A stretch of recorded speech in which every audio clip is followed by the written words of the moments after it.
واصحاب القول الاول كالاشعري وجهم ومن وافقهما من اصحاب مالك والشافعي واحمد وغيرهم يقولون ليس في القران لام تعليل في افعال الله تعالى بل ليس فيه الا لام العاقبه.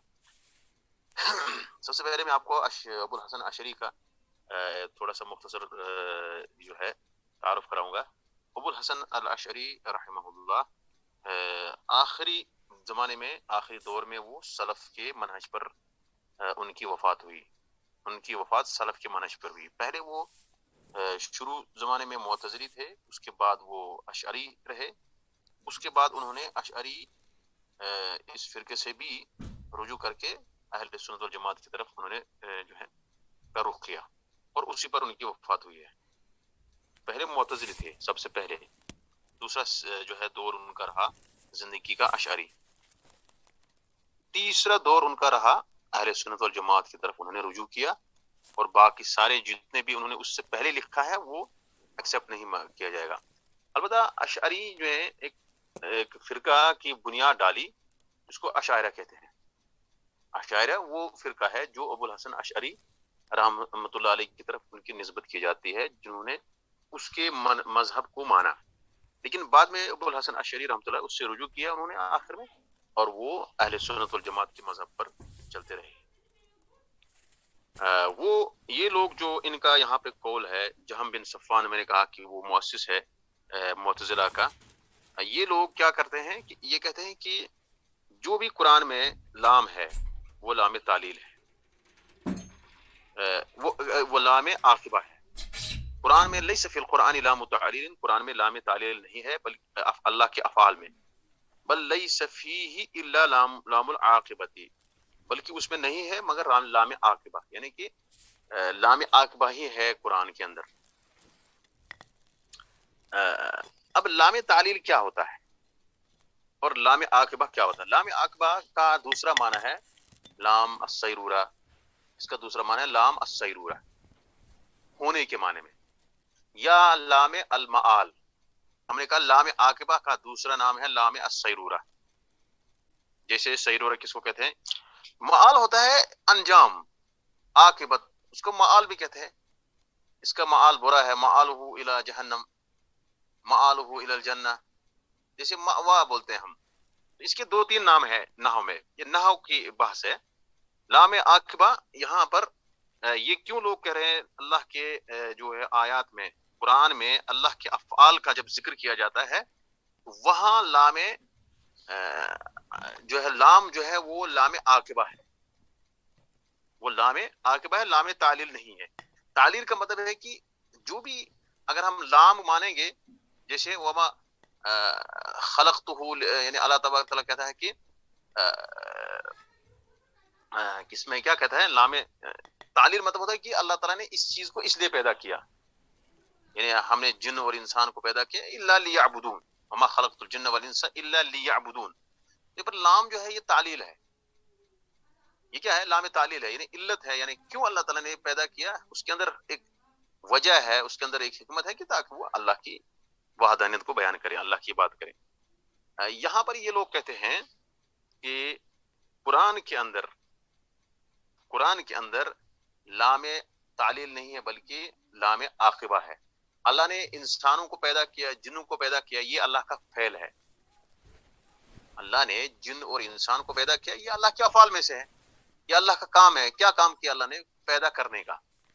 تو پیدا کرنے کا جو کام ہے، وما خلقت الجن والانس الا لیعبدون، یہاں پہ جو کام ہے اللہ کا، اس کے اندر جو لام ہے وہ لام عاقبہ ہے ان لوگوں کے نزدیک. یعنی اس میں کوئی تعلیل، کوئی حکمت نہیں ہے، بلکہ وہ انجام ہے کہ ایسا ہونا ہے. اللہ تعالیٰ نے پیدا کیا ہونے کے لیے، پیدا کرنے کے لیے پیدا کیا بس. لیکن یہ قول صحیح نہیں ہے، بلکہ قرآن کے اندر جو لام ہے اللہ کے افعال میں، وہ کیا ہے؟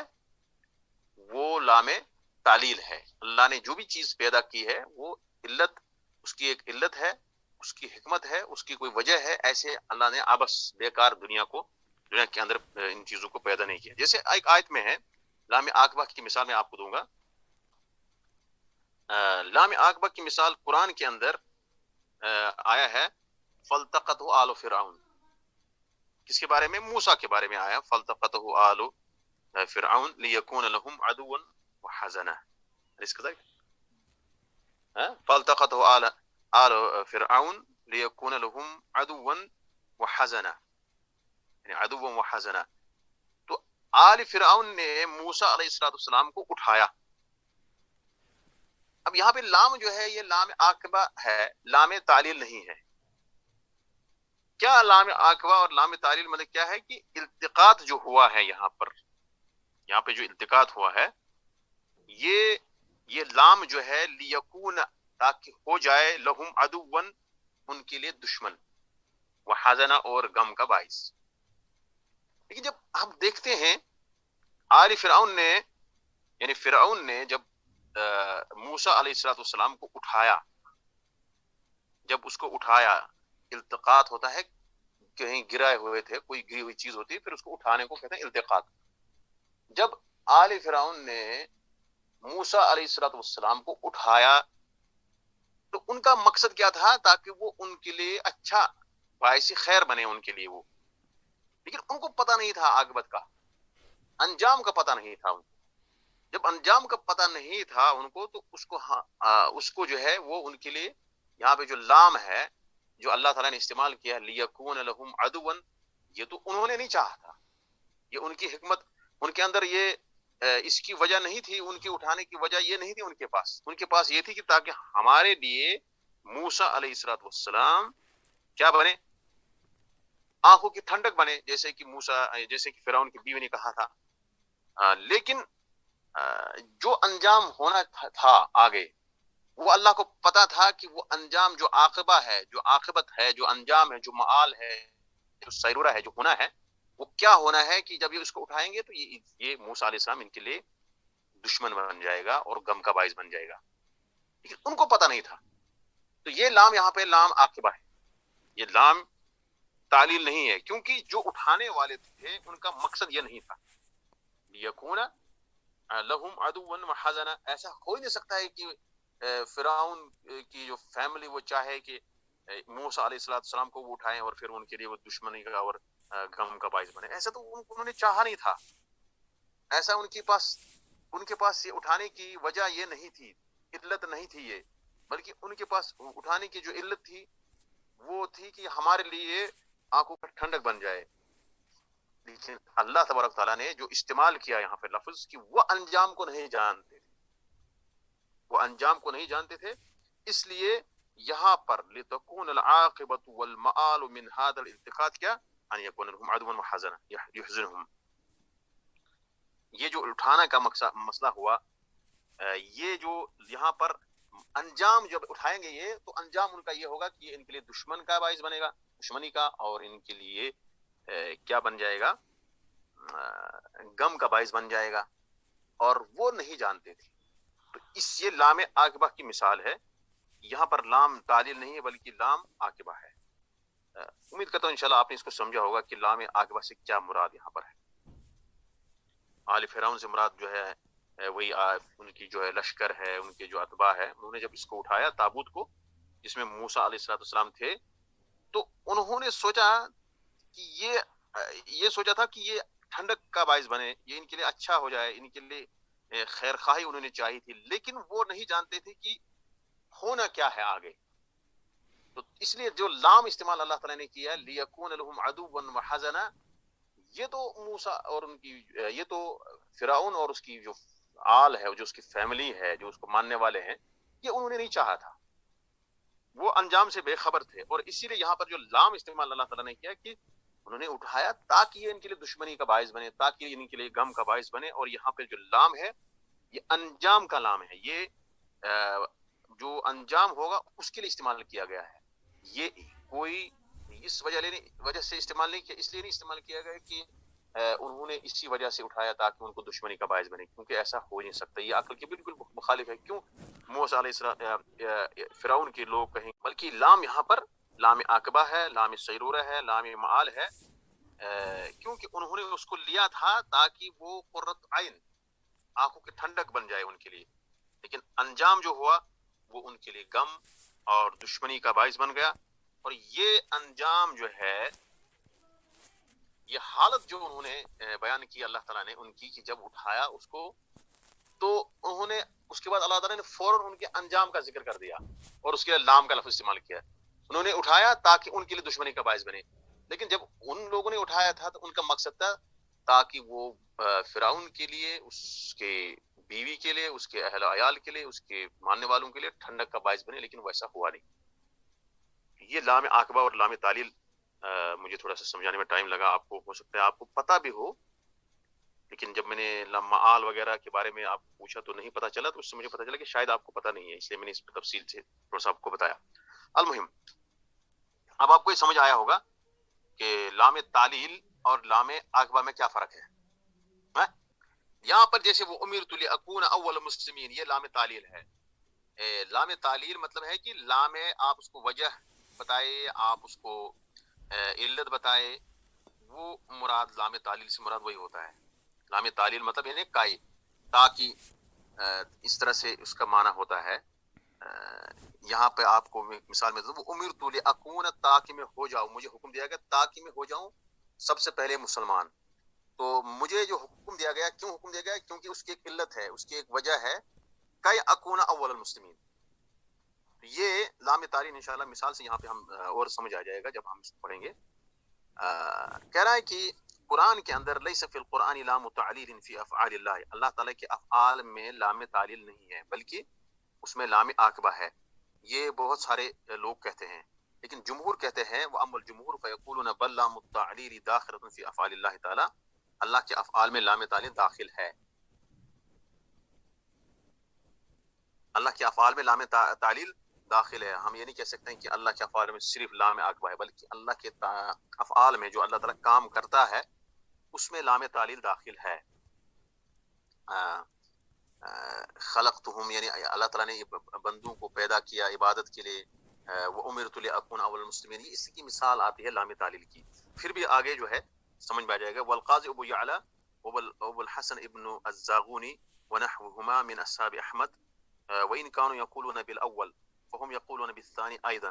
کہہ رہا ہے کہ یہ لوگ قاضی ابو یعلا ابن الفراء یہ حنبلی مسلک کے ہیں، اور ابو الحسن ابن الزاغونی اس کا نیچے دیا ہوا ہے، یہ بھی سری، یہ بھی ایک عالم ہے. ونحوهما من اصحاب احمد، جو حنبلی مسلک کے ہیں، احمد کے اصحاب میں سے، یعنی کہ احمد، امام احمد رحمۃ اللہ علیہ کے مذہب پہ چلنے والے لوگ ہیں. اگرچہ یہ پہلا قول کہتے ہیں، وَإِنْ كَانُوا يَقُولُونَ بِالْأَوَّلِ، اگرچہ یہ پہلا قول کہتے ہیں، مطلب کہ کہتے ہیں کہ اللہ کے افعال میں لام تعلیل نہیں ہے. فَهُمْ يَقُولُونَ بِالثَّانِي أَيْضًا فِي غَيْرِ مَوْضِعٍ، وہ دوسرے قول کو بھی کہتے ہیں، وہ دوسرے قول کے بھی قائل ہیں. فی غیر موضع، ایک جگہ سے علاوہ میں، یعنی کئی جگہوں پر. فی غیر واحد، فی غیر موضع کا مطلب ہے کئی جگہوں پر. وَكَذَلِكَ أَمْثَالُهُم مِّنَ الْفُقَهَاءِ، اسی طرح سے ان جیسے فقہا، وہ بھی پہلے قول کے بھی قائل ہیں، دوسرے قول کے بھی قائل ہیں. یعنی کچھ لوگ کہتے ہیں کہ افعال اللہ میں، اللہ کے افعال میں لام تعلیل ہے ہی نہیں. کچھ لوگ کہتے ہیں افعال اللہ میں لام تعلیل ہے، کسی جگہ پہ کسی جگہ پہ لام عاقبہ ہے. کچھ لوگ دونوں قول کو مانتے ہیں، کچھ لوگ ایک ہی کہتے ہیں. المہم، وَأَمَّا ابن عقیل، ابن عقیل کون ہے؟ ابن عقیل جو ہے ابو الوفا ان کی کنیت ہے. یہ حنبلی مسلک کے ہیں، لیکن متکلمین میں سے ہیں، جنہوں نے اللہ کے اسماء صفات میں کلام کیا ہے، اور یہ عقلی چیزوں کو ان کو مطلب اس پر بھی جو ہے کبھی کبھار جو ہے مانتے تھے. ابن عقیل اور قاضی ابو یعلا ابن الفراء یہ کیا کہتے ہیں؟ فی بعض المواضع، کئی جگہوں پر، یعنی بعض جگہوں میں، فی بعض المواضع، بعض جگہوں میں. وہ ابو حازم، یہ بھی ایک عالم ہیں، ابو حازم ہیں، وہ ابو الخطاب ہیں الصغیر. بہرحال یہاں پہ حامش میں انہوں نے ابو الخطاب الصغیر کو جو کہا یہ خطا ہے، ثواب کیا ہے؟ ثواب ہے ابو یعلا الصغیر. المہم، کوئی بھی ہے، یہ اماموں کے نام ہیں. فیصرحون، بس وہ وضاحت کرتے ہیں، صراحت کرتے ہیں، بالتعلیل والحکمہ فی افعالہ، تعلیل کی صراحت کرتے ہیں اور حکمت کی بھی صراحت کرتے ہیں اللہ کے افعال میں. فی افعالہ تعالی، اللہ تعالیٰ کے افعال میں حکمت بھی ہے، علت بھی ہے. حکمت اور علت سیم ہے، کوئی اس میں خاص فرق نہیں ہے. تعلیل اور حکمت مطلب ہوتا ہے کہ جو بھی اللہ تعالیٰ نے پیدا کیا ہے اس کے اندر اس کی وجہ ہوتی ہے، اس کے اندر حکمت ہوتی ہے. کبھی کبھار ہمیں وہ وجہ پتا ہے, کبھی کبھار ہمیں پتا نہیں ہے. لمن قال ذلك کیا ہے فيصرحون بالتعليل والحكمة في افعاله تعالى موافقة لمن قال ذلك. ان کی موافقت میں وہ کہتے ہیں جنہوں نے کہا من اہل النظر, اہل نظر میں سے, یعنی کہ جو اہل نظر ہوتا ہے, جو اہل جن کو دیکھنے کی صلاحیت ہے, یعنی جو پڑھنے کی صلاحیت ہے, اس کو اہل نظر کہتے ہیں, یعنی علماء میں سے. اس کے بعد کہتا ہے والحنفیہ, اور حناب جو ہے, حنفیہ ہے, ہم من اہل السنت القائن بالقدر, اور حنفیہ بھی کہتے ہیں جو کہ اہل سنت میں سے ہیں اور قدر کے تقدیر کو ماننے والے ہیں. تو یہاں پر اہل حنفی جو ہے, کیا اہل سنت جماعت میں سے نہیں ہے؟ ہاں ہے. احناب لوگ جو ہے وہ اہل سنت والجماعت میں سے ہے, اس میں کوئی شک نہیں ہے. لیکن جو بعض احناف اہل سنت والجماعت کے نقش قدم پہ نہیں چلتے ہیں, ان کو ہم نہیں رکھیں گے ان میں سے. جیسے ان میں سے کچھ جماعت ہیں جو الگ جو ابو حنیفہ رحمۃ اللہ علیہ کے عقیدے پہ چلتے نہیں ہیں, تو ان کو ہم ان کی بات نہیں ہو رہی یہاں پہ. یہاں پہ ان احناف کی بات ہو رہی, جیسے امام طحاوی ہے, جیسے ابن ابی العز الحنفی ہے, اس طرح کے جو احناف ہیں ان کی بات ہو رہی ہے. والحنفیہ ہم من اہل السنہ القائلین بالقدر, اور وہ احناف والحنفیہ, اور حنفی بھی یہ قول مانتے ہیں, یعنی جو وہ کہتے ہیں کہ اللہ تعالیٰ کے جو افعال ہے ان کے اندر تعلیل ہے, ان کے اندر حکمت ہے, وہ بھی والحنفیہ وہ ہم من اہل السنہ, وہ اہل سنت میں سے ہیں, القائلین بالقدر, وہ تقدیر کو مانتے ہیں. وجمہورہم یقولون, ان کے اکثر جمہور کیا کہتے ہیں, بالتعلیل والمصالح, وہ تعلیل کا اقرار کرتے ہیں اور مصلحتوں کا بھی اقرار کرتے ہیں. کہتے ہیں کہ اللہ نے جو بھی کیا ہے وہ کسی وجہ سے کیا ہے, اس کے اندر کوئی نہ کوئی علت ہے. اللہ نے جو بھی کام کیا ہے اس کے اندر مصلحت ہے, اس کے اندر حکم ہے, حکمتیں ہیں. یہ سارے لوگ یہ چیز مانتے ہیں. اس کے بعد ایک جو ہے ایک گروپ ہے والکرامیہ. کرامیہ کون ہے؟ کرامیہ میں نے کل جو ہے میں نے اس کا دیکھا, لکھا تھا الکرامیہ ہم اتباع محمد بن کرام السجستانی. یہ کون لوگ ہیں جو محمد بن کرام, محمد تو محمد جیسے لکھتے ہیں, کرام کیف سے ہے, چھوٹے کاف سے, کرام السجستانی, اس کے ماننے والے ہیں یہ لوگ. ان کا عقیدہ کیا ہے؟ والکرامیہ وامثالہم, اور کرامیہ اور ان جیسے, پہلے میں کرامیہ بتاؤں کون ہے. کرامیہ وہ محمد بن کرام کے ماننے والے ہیں, ان کی طرف ان کی نسبت کی جاتی ہے. جو کرامی ایک فرقہ ہے اسلام کے اندر, وہ سلف کی موافقت کرتے ہیں اللہ کی صفات کو ثابت کرنے میں, لیکن کبھی کبھار اللہ اس کے بارے میں وہ جو ہے اللہ کی صفات کو ثابت کرنے میں تھوڑا سا وہ جو ہے غلو کرتے ہیں, مبالغہ کرتے ہیں, یہاں تک کہ وہ اللہ تعالیٰ کو جو ہے جسم ماننے لگتے ہیں, اللہ تعالیٰ کو وہ تشبیہ دینے لگتے ہیں. کیونکہ جب مبالغہ آپ کوئی کرتا ہے اللہ کی, مطلب جیسے ہم کہتے ہیں اللہ تعالیٰ جو ہے اس کے کان ہے, اللہ تعالیٰ کی انگلیاں ہیں, اللہ تعالیٰ کے ہاتھ ہے, تو پھر وہ تشبیہ دینے لگتے ہیں جیسے بندوں کا ہاتھ ہے. اس طرح جو اہل سنت والجماعت نہیں دیتے ہیں, حالانکہ صفات کو ثابت کرتے ہیں, لیکن ثابت کرتے کرتے وہ تشبیہ اور تجسیم میں پڑ جاتے ہیں. اور اسی طرح سے وہ سلف کی موافقت کرتے ہیں قدر میں, تقدیر میں, اور وہ اللہ کو کے افعال میں حکمت کو مانتے ہیں. سب سے بڑی بات یہ ہے کہ یہاں جو انہوں نے کہا ہے اللہ تعالیٰ کی افعال میں حکمت ہے, جو ہمارا اس وقت موضوع بحث ہے, اس کو بھی وہ مانتے ہیں. لیکن معتزلہ کو وہ کی موافقت کرتے ہیں بعض چیزوں میں, جیسے کہ اللہ تبارک تعالیٰ کو ہم کیسے جانیں, اللہ کو کیسے پہچانیں. وہ کہتے ہیں ہم عقل سے اللہ کو پہچان سکتے ہیں, اور اسی طرح سے وہ کہتے ہیں کہ عقل سے ہم کسی چیز کی اچھائی اور برائی کو جان سکتے ہیں شرع سے پہلے, شریعت سے پہلے. جبکہ ہم آگے پڑھیں گے ہم کہ ہر چیز کو ہم ہر چیز کی اچھائی اور اس کی برائی کو ہم صرف عقل سے نہیں پہچان سکتے ہیں, بلکہ اس کے لیے ہمیں نقل کی بھی ضرورت ہے, یعنی شریعت کی ضرورت ہے, جس کو عربی میں ایک مسئلۃ التحسین والتقبیح العقلیین, یہ بہت بڑا مسئلہ ہے. اس پر کتابیں لکھی گئی ہے, اس پر بہت ساری جو ہے ڈسکشن ہوئی ہے لوگوں علماء کے درمیان. کیا ہم کسی چیز کی اچھائی کو, اس کی اچھائی اور اس کے قبح یعنی برائی کو ہم عقل سے جان سکتے ہیں؟ خالی عقل سے نہیں, خالی عقل سے ہم نہیں جان سکتے ہیں. تو اس وجہ سے ہاں ہاں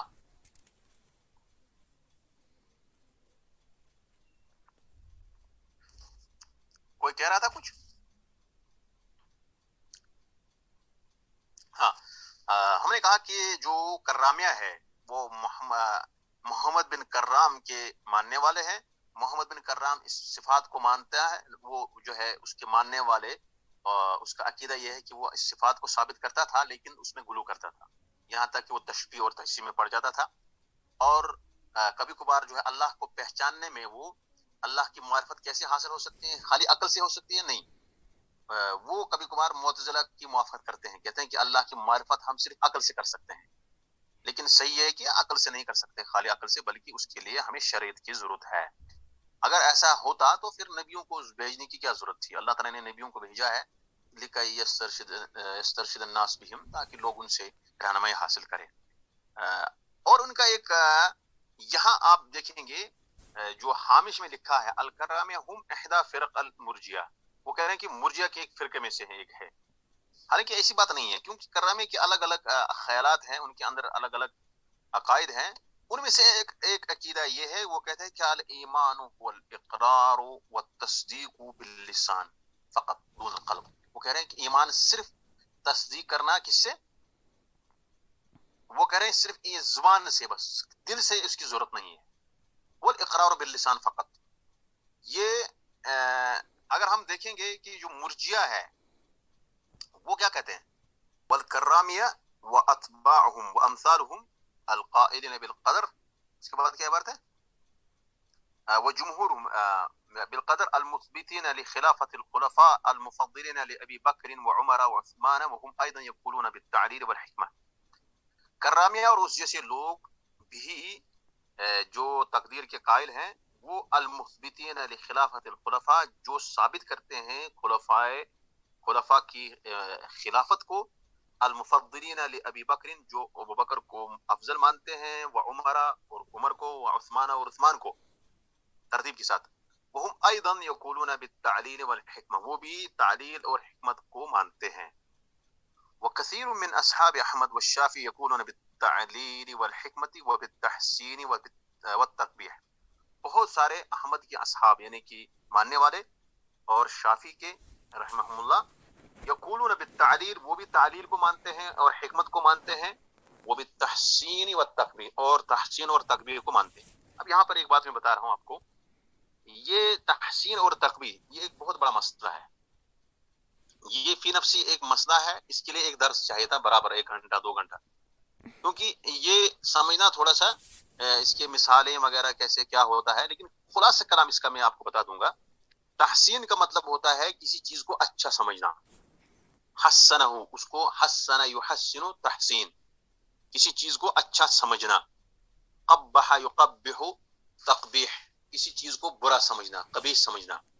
اب کسی آدمی کو خوبصورت سمجھتے ہیں، یہ تو تحسین ہو گیا. کسی آدمی کو آپ بدصورت سمجھتے ہیں، یہ تو تقبیح ہو گئی.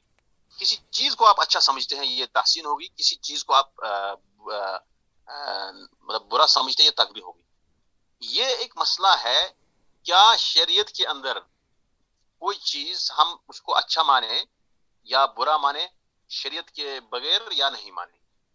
پھر سے میں ایک بتاؤں گا کہ شریعت کے اندر اگر کوئی چیز ہمارے پاس، کوئی مسئلہ ہے ہمارے پاس، مثال کے طور پر داہنے ہاتھ سے ناک صاف کرنا، یہ تقبیح ہے. کیا یہ عقل سے ہم نے مانا کہ یا ہم نے نقل اس کے لے لیا؟ دائیں ہاتھ سے کوئی آدمی ناک صاف کر رہا ہے، کیا ہم اس کو برا مانیں گے شریعت کی نظر سے، یا ہم اس کو صرف عقل کے بل بوتے پر اس کو برا مانیں گے؟ میں آپ سے سوال کرتا ہوں. عقل کے بل پہ. جی،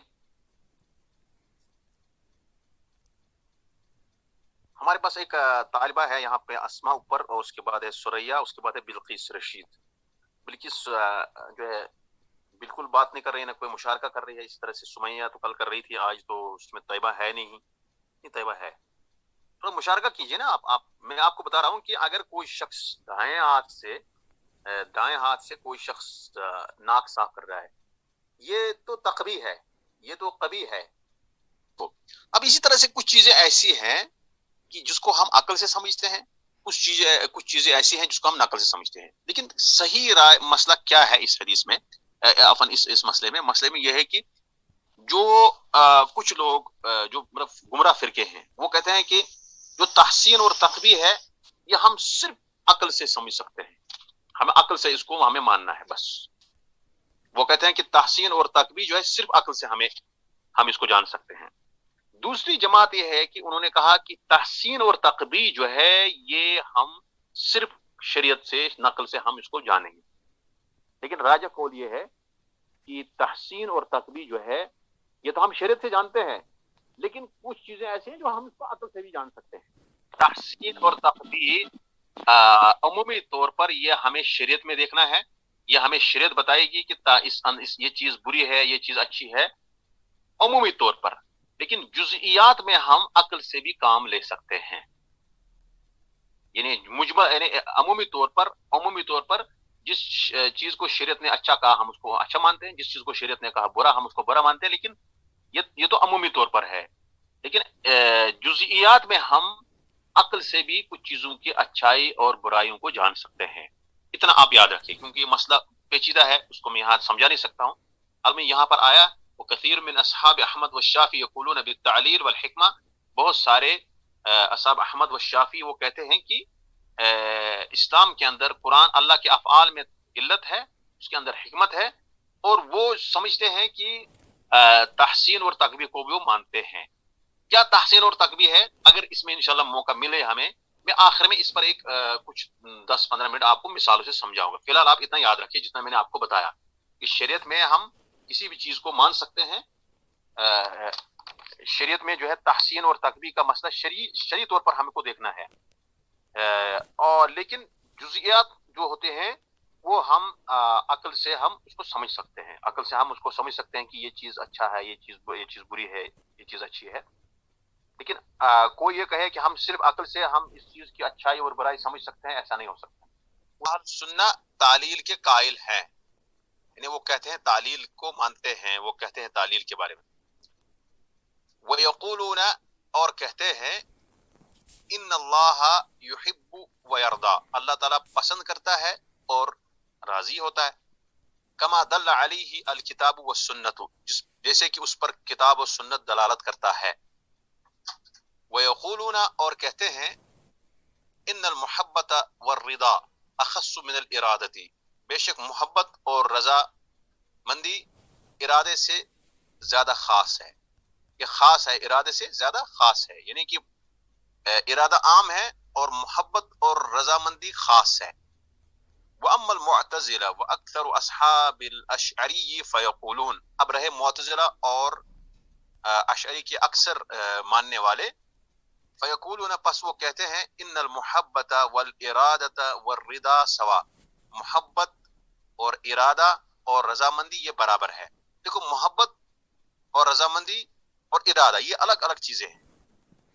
محبت کا الگ معنی ہے اور اس کے قریب میں رضامندی ہے، اس کے بعد ارادہ اس کا الگ معنی ہے. اہل سنت والجماعہ کہتے ہیں کہ محبت اور رضامندی خاص ہے، ارادہ عام ہے. لیکن معتزلہ اور دوسرے بعض اشعری لوگ کہتے ہیں کہ محبت اور ارادہ اور رضامندی یہ برابر ہے، اس میں کوئی فرق نہیں ہے. فجمہور اہل سنت یقولون، اب اہل سنت کے جو جمہور ہے وہ کہتے ہیں ان اللہ لا يحب الكفر والفسوق والعصیان، اللہ تبارک تعالیٰ نہ کفر کو پسند کرتا ہے، نہ فسوق کو، نہ عصیان کو. کفر سے مراد کفر ہوتا ہے اور فسوق سے مراد گناہ ہوتے ہیں. فسوق سے مراد کیا ہے؟ فسوق سے مراد یعنی جمع فسق، الخروج عن الطاعہ، اور عصیان سے مراد جو ہے مخالفات ہیں، گناہ ہے. یہ اللہ تعالیٰ کو پسند نہیں ہے. ولا یرضاہ، اور نہ ہی اللہ تعالیٰ ان سے نہ محبت کرتا ہے اور نہ اللہ کو یہ پسند ہے، نہ اللہ تعالیٰ اس سے راضی ہوتا ہے. وَإِن كَانَ دَاخِلًا فِي مُرَادِهِ، اگرچہ یہ اللہ کے مراد میں، اللہ کے ارادے میں داخل ہے یہ چیزیں، اللہ تعالیٰ اس کا ارادے میں ہیں، اللہ کے ارادے میں ہیں یہ، لیکن اس کو اللہ پسند نہیں کرتا ہے. کما دخلت سائر المخلوقات، جیسے کہ سارے مخلوقات اللہ کے ارادے میں داخل ہے، اسی طرح یہ جو کفر ہے، فسوق ہے، عصیان ہے، یہ بھی اللہ کے ارادے میں داخل ہے. لیکن اللہ تبارک تعالیٰ نہ ان کو پسند کرتا ہے، محبت کرتا ہے ان سے، یعنی اللہ تعالیٰ کو نہ یہ کفر اور فسوق عصیان پسند ہے اور نہ ہی اللہ تبارک تعالیٰ اس کو رضامندی ہے اللہ کی اس میں، لیکن اللہ کے ارادے میں یہ چیز داخل ہے۔ وَإِن كَانَ دَاخِلًا فِي مُرَادِهِ، اگرچہ یہ اللہ کے ارادے میں، اللہ کی مراد میں، اللہ کے ارادے میں داخل ہے، کما دخل سائر المخلوقات، جیسے کہ اللہ کے ارادے میں تمام مخلوقات داخل ہے۔ اللہ تعالیٰ نے سانپ کو پیدا کیا، اللہ تعالیٰ نے جو ہے موذی جانوروں کو پیدا کیا، انسانوں کو بھی پیدا کیا، کسی کو اللہ تعالیٰ نے کوئی مطلب کسی ایسے جانور کو پیدا کیا، لیکن اللہ تبارک تعالیٰ اس کو پسند نہیں کرتا ہے، اس کے کام کو، اس کی چیزوں کو پسند نہیں کرتا، لیکن اللہ کے ارادے میں یہ ساری چیزیں ہیں۔ لما فی ذالک، کیوں؟ من الحکمہ، کیونکہ اس بارے میں جو حکمت ہے، اس بارے میں اللہ تعالیٰ نے کیوں مطلب جو ہے ان ساری چیزوں کو، سارے مخلوقات کو پیدا کیا جو دنیا کے اندر جتنی بھی مخلوقات ہے، کچھ پسند نہیں اللہ کو، اللہ تعالیٰ کو کچھ پسند نہیں ہے، اللہ تعالیٰ کو مسلمان جو ہے پسند ہے لیکن کفار پسند نہیں ہے، لیکن پیدا کرنے والا اللہ ہی ہے، اللہ کے ارادے میں یہ سارے تھے، ان کو پیدا کیا اللہ نے ان سب کو اس کے ارادے میں ہے۔ لما فی ذالک من الحکمہ، کیونکہ اس میں اللہ کی حکمت ہے۔ وہوا وَإِن كَانَ شَرًّا بِالنِّسْبَةِ إِلَى الْفَاعِلِ، وہ اگر فاعل کرنے والے کے نسبت، یعنی کرنے والے کے اعتبار سے اگر وہ شر ہے، فَلَيْسَ كُلُّ مَا كَانَ شَرًّا بِالنِّسْبَةِ إِلَى شَخْصٍ يَكُونُ عَدِيمُ الْحِكْمَةِ، بس ہر وہ چیز جو کسی شخص کے اعتبار سے برا ہے، بری چیز ہے، وہ اس کا یہ مطلب نہیں کہ اس کے اندر حکمت نہیں ہے، وہ عدیم الحکمہ ہے۔ بل للہ فی مخلوقات حکم، بلکہ اللہ کے لیے اپنی مخلوقات میں حکمتیں ہیں، حکم ہے، مسالے ہیں۔ قد یعلمها الناس، کبھی کبھار لوگ اس کو جانتے ہیں، وقد لا یعلمها، کبھی کبھار اس کو نہیں جانتے ہیں۔ اللہ نے ریچھ کو پیدا کیا، وہ انسانوں کو مارتا ہے، انسان کو اگر ریچھ پڑے گا مار دے گا، شیر ہے وہ پھاڑ دیتا ہے، یا کوئی دوسری جانور ہے، سانپ ہے، وہ زہر انڈیل دیتا ہے۔ تو اللہ نے ان چیزوں کو پیدا کیا انسانوں کے لیے، تو یہ موذی چیز ہے، شر ہے، لیکن اس کے اندر حکمت ہے۔ وہ قد یعلمها الناس، لوگ اس کو کبھی جانتے ہیں، کچھ لوگ جانتے ہیں اس کو، وقد لا یعلمها، کچھ لوگ اس کو نہیں جانتے ہیں۔ ریچھ کے پیدا کرنے میں حکمت ہے، سانپ کے پیدا کرنے میں حکمت ہے اللہ کے پاس، لیکن جو اللہ تبارک و تعالی یا کفار جو ہے یا دوسرے لوگ ہیں، ان کو پیدا کرنے میں اللہ کی حکمت ہے، لیکن ہمیں پتہ نہیں ہے، ہم اس کو نہیں جان پاتے ہیں اس کے اندر کیا حکمت ہے۔ تو یہاں تک حکمت کے بارے میں اللہ حکیم ہے، اللہ کی صفت حکمت حکیم ہے، اس کی حکمت جو ہے تمام چیزوں پر ہے، کوئی چیز اللہ تعالیٰ نے بیکار پیدا نہیں کیا، بلکہ اس کی وجہ ہوتی ہے، اس کے اندر حکمتیں ہیں، اس کے اندر مصلحتیں ہیں۔ اس بارے میں جو ہے کچھ لوگوں نے کہا اللہ تعالیٰ جو ہے کہ افعال جو ہے اس میں کوئی حکمت نہیں ہے، کیونکہ اللہ کے سارے افعال اس میں جو لام ہے وہ لام عاقبہ ہے۔ کچھ لوگوں نے کہا نہیں، بلکہ اللہ کے افعال جو ہے اس کے اندر حکمت ہے، اس کے اندر مسالے ہیں، اور اللہ کے افعال میں جو لام آیا ہے وہ لام تعلیل ہے، لیکن مطلب اختلاف ہوا۔ تو خلاصہ کلام یہ ہے کہ اہل سنت والجماعت یہ کہتے ہیں کہ اللہ تعالیٰ نے جس چیز کو بھی پیدا کیا ہے وہ حکمت اس کے اندر ہے۔ جیسے آپ نے پڑھا ہوگا everything created by nature nothing is useless, ہر چیز جو ہے اللہ نے پیدا کی ہے، کوئی چیز بیکار نہیں ہے، ہر چیز، ہر جانور، ہر چیز جو دنیا کے اندر ہے اس کا کچھ نہ کچھ کام ہے، اس کا کچھ نہ کچھ کام ہے، اس کے اندر کیا حکمت ہے وہ انسان کبھی جان سکتا ہے، کبھی نہیں جان سکتا ہے۔ جیسے کہ ایک مشہور مسئلہ ہے، ایک آدمی نے دیکھا، اس نے کہا میں اللہ کو غلطیاں اس کی نکالوں گا، پھر اس نے دیکھا اخروٹ کا درخت، کہا دیکھو یہ سب سے پہلی غلطی ہے، اتنا بڑا پیڑ ہے، پھر اتنا چھوٹا سا اس کا پھل ہے، پھر اس نے کدو دیکھا، اور تیسری کوئی چیز دیکھی مجھے یاد نہیں ہے، کدو دیکھا، کہا دیکھو یہ دوسری غلطی ہے، نعوذ باللہ اللہ کے اس میں، کیونکہ کدو اتنا چھوٹا سا پودا ہے اور اتنا بڑا